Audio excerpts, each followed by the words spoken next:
First, live, local. This is Fox 12 Now.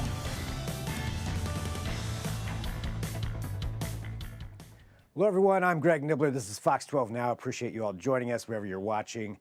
Thanks for finding us. I know I say that at the top of every show, but I want to remind everybody we're on all of the Fox 12 Oregon apps. We're on the website. We're on social media. We're on YouTube. We're on Facebook. So lots of places to watch and catch up with what we're doing. Today, though, we're talking about an anniversary. Actually, a couple of anniversaries. First off, August 11th, 1973, largely considered the start of hip-hop 50 years ago, and even seeing celebrations happening all over the country for that, all over the world for that. And Portland has a celebration coming up this weekend, and that is going to be also the anniversary of Mic Check, which is a showcase of PDX hip-hop, and we've got the purveyor of that joining us right now, DJ Klyph.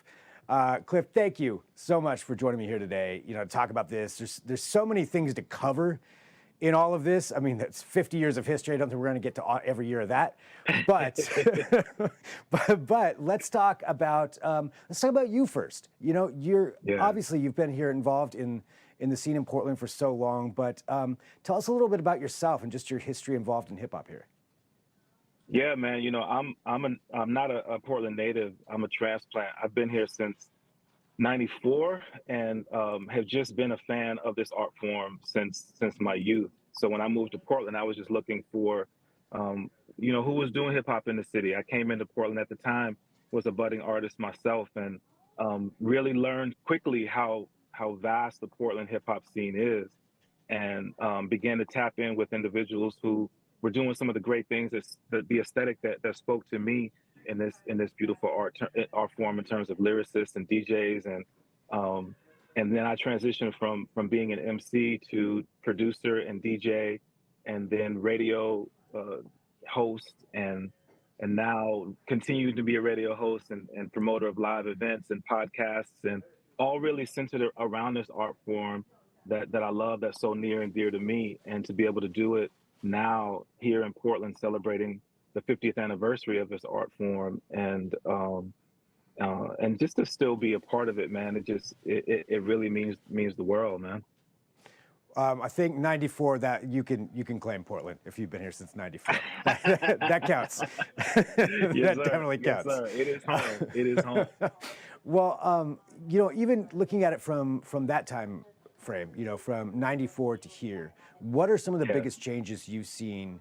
I guess let's focus on Portland. What are some of the biggest changes you've seen in Portland hip hop since '94? I think a lot of the changes that I've seen here, a lot of the changes that we've seen really worldwide. The access that now we have to artists literally from all over the planet with digital distribution of music.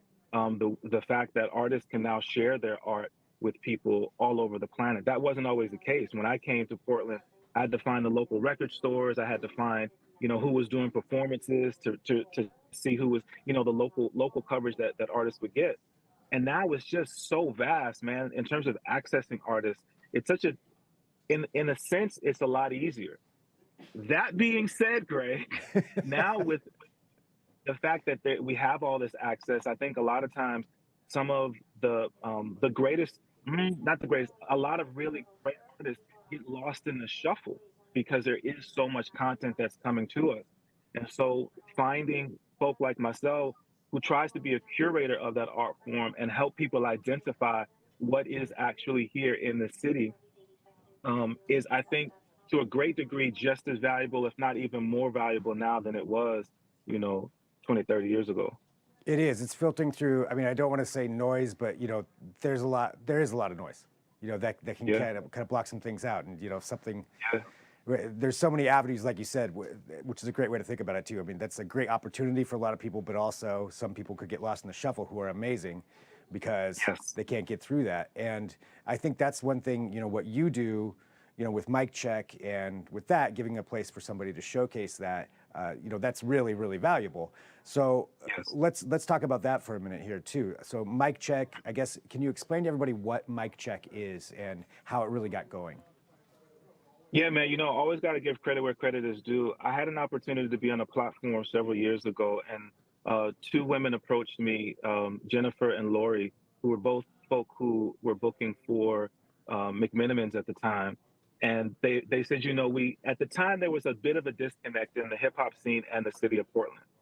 And they said, we know that people don't necessarily think about hip hop when they think about McMenamins, but we have all of these venues, and we'd love to support in some way.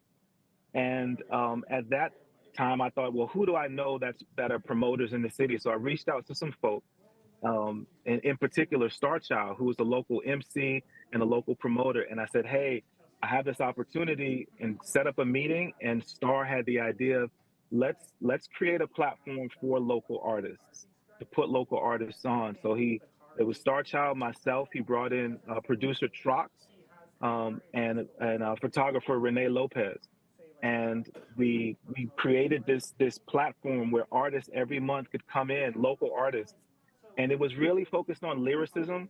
When we think about hip hop, we have to remember that it's all encompassing. But the Right. art of lyricism, the art of emceeing, the art of rapping, poetry, was born, and it began to grow. And we had artists who heard of it, who came from out of town, from California. We had an artist who came through from Kansas, from Seattle, of course. And it really became this place where people came together to network and to build and to really enjoy this part of hip hop. And it was an amazing. It continues to be, but about 2 years into doing Mic Check, I got a call from Star Child, and he said, "Man, I'm not doing really well. I don't think I'm gonna make it to the event tonight." And I said, "No problem. I'll host it." And that was the previous month was the last time that he would host it. Star in 2018 succumbed to brain cancer, and so I decided I wanted to continue it, just to really um, keep his legacy alive. And so it's transitioned from, because nobody can beat Star's energy, nobody can beat his. You can't bring that Star Child vibe to the fullest. So it's really transitioned now into a specialty event where I have an opportunity to do album release events, which I've had a chance to do several of, and then collaborations with local producer showcases like the Beats to Rhymes that we've done, and then big events like this where we get to celebrate having done this into the 7th year here in 2023, as well as celebrating Portland hip hop. So it's a place where people can come and see um, this part of hip hop, to see lyricists, to see not just the party vibe, but to see real poets do what they do. There's so many things you just mentioned in there. Just talking about that, yeah, which is great. I mean, one, I did want to say, just on air too. I worked with Star Child for a little while at Jam at 107.5. This was a long time ago, but when you talk about a personality in a room, yeah, nobody was a bigger personality than Star Child. Like he took over the room if he was in there, Yes. and really sad to hear of his passing. I'm sorry, but continuing on with Mic Check, I think is also just so important what you're doing there. And you mentioned, hip hop is so broad. It covers so many different things that it could have a different meaning to a different person as far as what they consider it, or what what they're a fan of. And I think having a place where you can showcase a lot of that is really, really cool. But let me ask you this: what is it about Portland that makes it such a unique hip hop scene? It's funny, man. I remember when I first started doing radio and began to interview a lot of local artists, I remember asking, what is the Portland sound? Because if Yeah. you hear an artist from New York, you know that artist is from New York. From the Bay, the same thing. From the South, it's like I know that that's an artist from Atlanta. Yep. And I think one of the things that makes Portland unique is that it is a bit of, um, and someone said this to me, Portland hip hop is the sound of hip hop.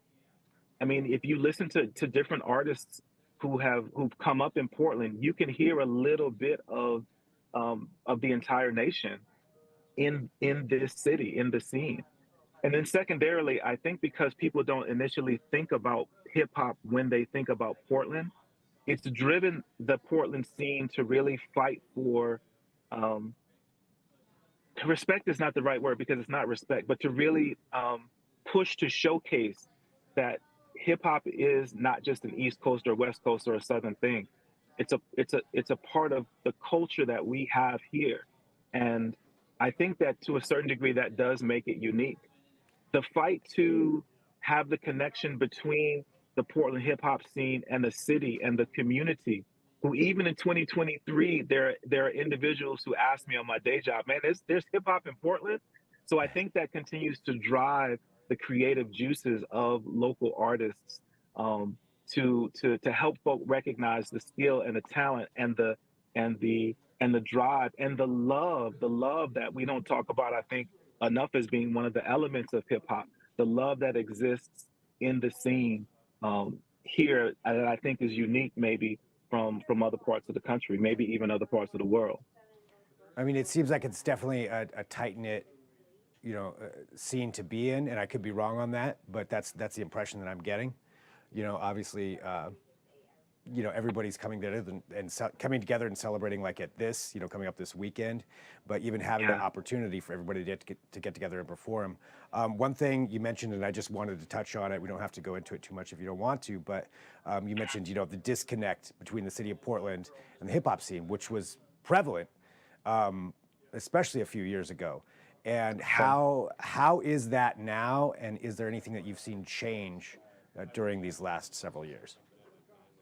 Yeah, man. So another great thing that came out of the Discord is Star Child again, and then DJ OG1, who is now the official DJ for Mic Check, who will be in the building on Nice. Sunday, the official DJ of the Portland Trailblazers. The two of them got together and actually started having conversations with the city and said, "We see that these things are going on. What can we do to create unity? What can we do to bring these two worlds together?"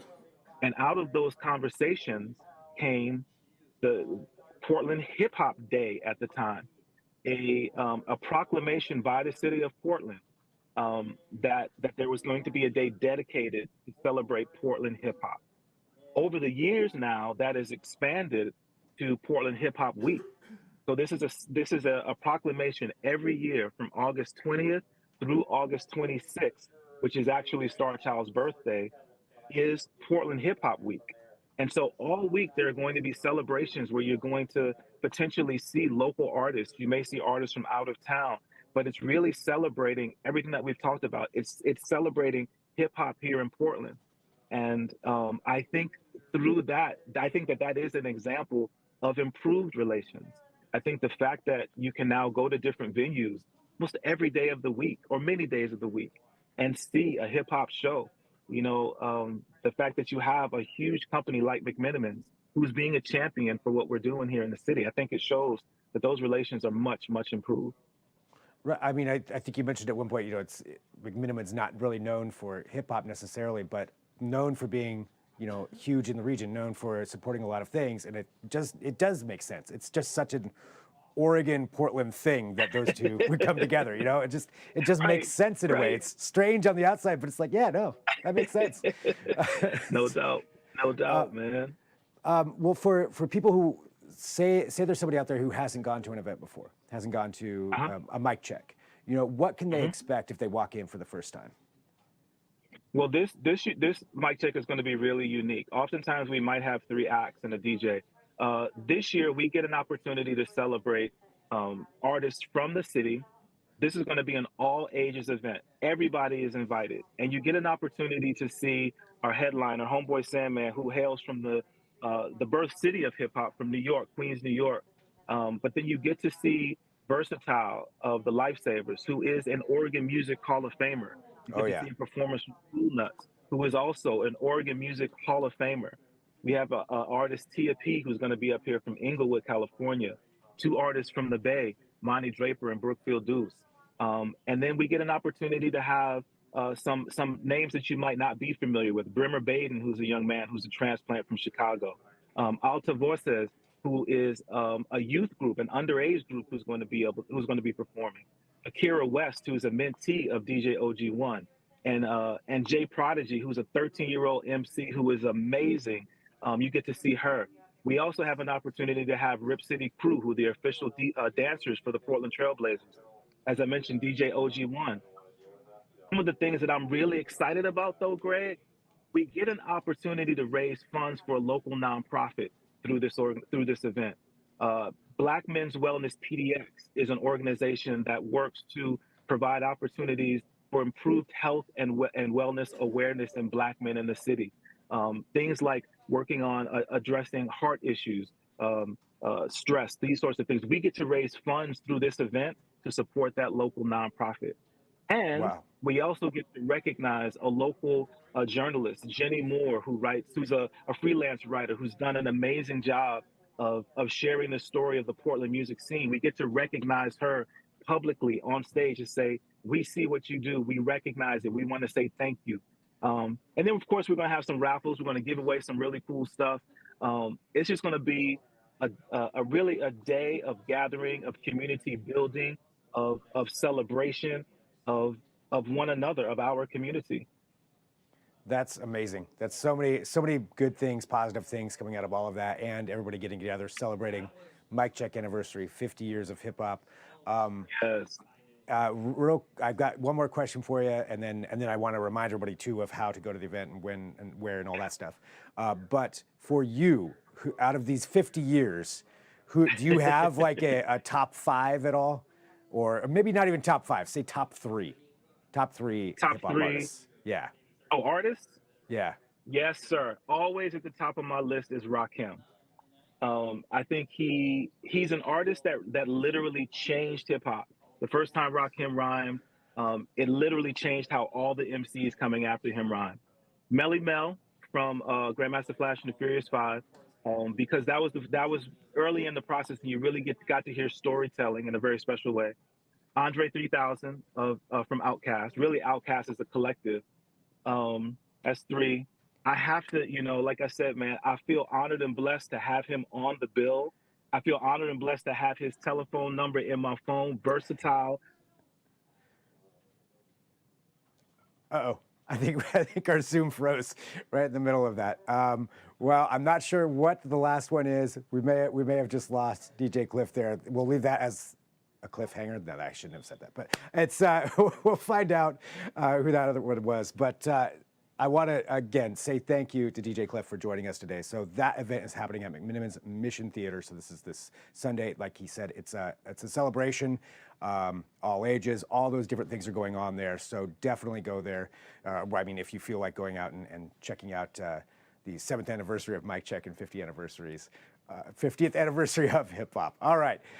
Thank you, everybody, for joining Fox 12 Now. Really, really do appreciate it, and appreciate you being a part of this show. Coming up here at 1:30, we're going to be joined with Eric G from Around the House Northwest. He is here every Thursday at 1:30 p.m. to talk about some tips and tricks and some advice, and it's always a great time talking to him. So that's coming up here in just a little bit as well. So thanks for joining Fox 12 Now. I'm going to sign off for just a minute. Like I said, back at 1:30. I'll talk to you then. I'm Greg Nibbler. This is Fox 12 Now.